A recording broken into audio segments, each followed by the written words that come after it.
Okay, so what I want to talk about today is what is, in my opinion, the best tool a modern day photographer has available to them, and that is Google and the access of information. So I'm a landscape and kind of outdoor photographer, and I'm always looking for new locations. And if I was born 40 or 50 years ago, that becomes a lot harder than it is today, because there are millions and millions of people on this planet, and they've all been somewhere. They've all been to these cool locations, these cool places, and with the advent of smartphones and digital cameras and whatnot, everybody's posting on it. So I'll kind of give an example. So one of the ways I'm using Google to find these locations is actually seeing the location somewhere else.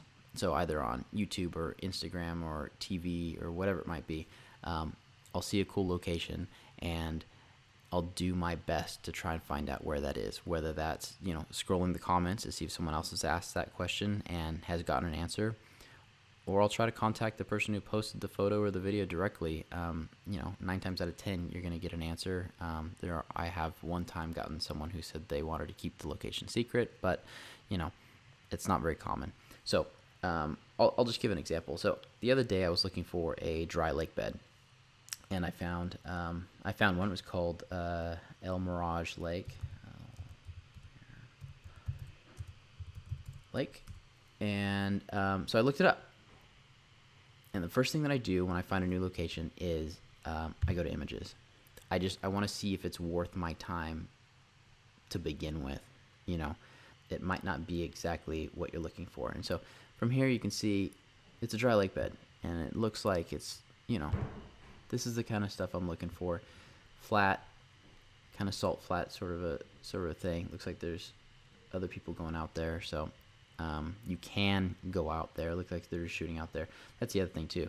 If you're looking for a location and you see that there's not a lot of pictures and that nobody's able to get close to it, that's probably for a reason. You might not be allowed to go out there, but this one definitely people are out there. And then the next thing I do is I go to maps, because I want to see where it's at. So I'm in LA, and I'm willing to drive for a location. That's not a problem, but I'm not going to drive 9 hours or 10 hours or whatever just for a shoot, just for a personal shoot, only to have to drive back. So let's just take a look and see where this is at as soon as this loads, of course. And so it's not that far. It's really not that far. It's probably an hour and a half, 2 hours away from LA. And then I'll go in, and from there I'll go to Google Earth. So Google Maps and Google Earth are two of the biggest programs, I guess, that I use to find my locations. You can see why. You just get a bird's eye view of everything, and this is going to be perfect. I can see here that there's an airport, and I want to be flying a drone, so I'll have to get the information to call the tower here to get clearance to fly. But other than that, there's not a lot out there.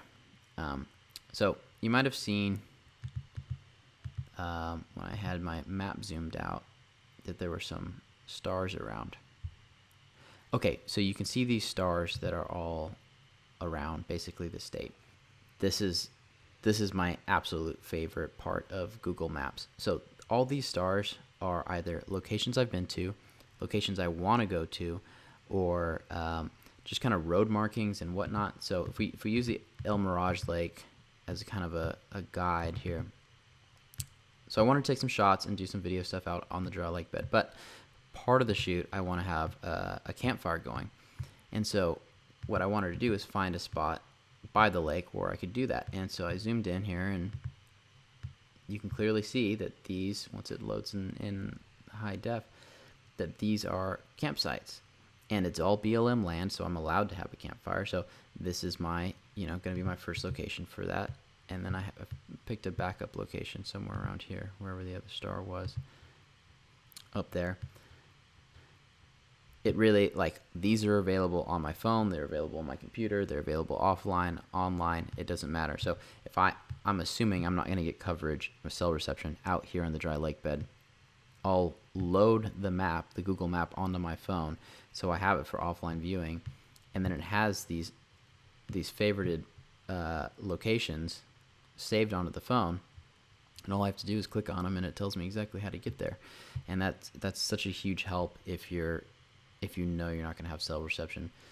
I'll just show you right now how to do that. So click on a spot on the map, then you click on the coordinates,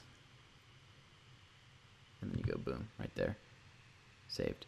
And then in just a second, the star should pop up once the map finishes loading. But that's it. And of course, it's going to make me look like a fool because it's not going to actually load the star. There you go. There's the star. That's your spot. That's your new favorite spot right there. You can see the star right there.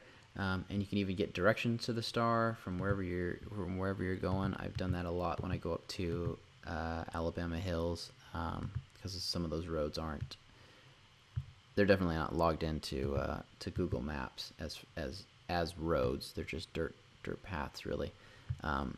So that's a huge help to me. It's a huge tool.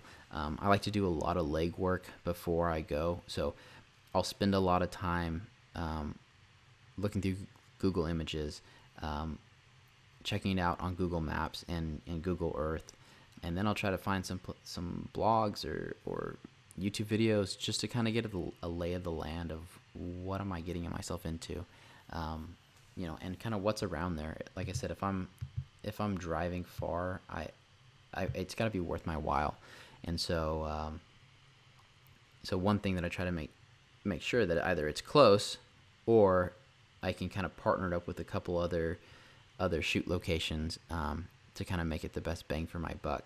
There have been a few locations out in the desert, mainly like art installations, where it's like, yeah, it's a 5-hour drive, but that's it. There's some stuff out here by Joshua Tree or whatnot, but that's about it. There's not a lot else out there, and so it's not worth my time to drive out there and to go check it out. And so the other way, that's the main way that I'm using Google and Google Maps, is by seeing stuff on social media or TV or magazines or wherever, and taking note of that location, and then kind of scoping it out for myself at home to see if it's going to be right for me to go out and take a photo. The other way I use it is, so I had needed a pier for one of my shots, and I had an idea of what it was going to be in my mind. And being in LA, our piers are not exactly, they're not standard. I mean, I'll show you this first one. There's an amusement park on it, so I just wanted a regular just pier, really, just boardwalk that kind of goes out into the water. And so here's how I found it. I started north and I worked my way down south, and I just went to satellite images. This is Santa Monica Pier. This is a roller coaster and all kinds of stuff out there. That's not going to work. And so I just started scrolling down the beach. Let me zoom out here to make it faster. And you can see, once this loads, there's another pier here. Well, that one's not going to work either because it's got a big thing on it. I think it's a restaurant. You just keep going down.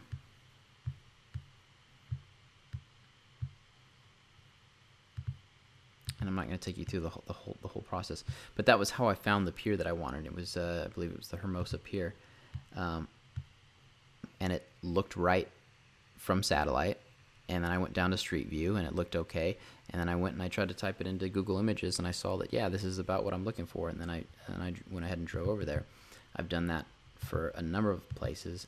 That's actually how I found some sand dunes in the Mojave. Just started kind of scrolling around. That way is a way more tedious. If you're looking for something specific and you don't really know where to start looking because nobody's posted anything on it, and you just kind of have to search around. I also did it. That's what all these stars are up here. I posted another shot, which I'm going to show on screen right now, of me in a kayak on a frozen lake. And so I was back home. I'm originally from Fresno, so I was back home for Christmas, and I went up to Shaver Lake. And so I went and I scoped out all these locations at these lakes. I knew there was going to be snow at, and they wouldn't be frozen over. And these were the spots where I thought, I just scrolled all the way around the perimeter of the lake, and these are the spots that I thought were were going to work best for the shot. And I ended up using this location right there for the shot, and it worked out fine. It saved me a lot more time rather than having to try to drive all the way around the lake and do it once I'm there. You're still doing the work, you're just putting it in ahead of time. So there's such a huge amount of information on the internet. I was also recently looking for a racetrack, and I happened to find this website. It's not Google Maps, not Google Earth. I don't have to rely on Yelp or something like that. They just went ahead and as soon as it loads, you'll see this is going to have all the racetracks in California, and that's perfect. I went ahead and I called every racetrack in my location, and I got 2 of them to let me come out and shoot.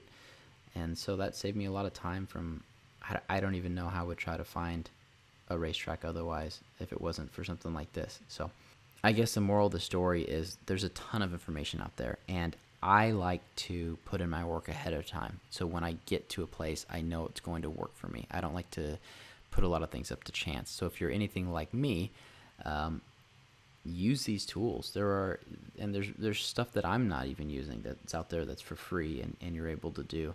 And it gets you into better locations. It gets you into better spots, and can help make your photos better. I subscribe to the quote that the National Geographic photographer Jim Richardson said, that if you want to be a better photographer, stand in front of more interesting stuff. And I completely believe that. And this is how I find the more interesting stuff, is by searching for it, spending hours online looking for stuff, and then setting up the shoot from there. Well, I hope that was not too long and also a help to everyone. Let me know in the comments below what you guys thought. And if you're interested at all in what I have to say, go ahead and subscribe. And I'll see you guys next week.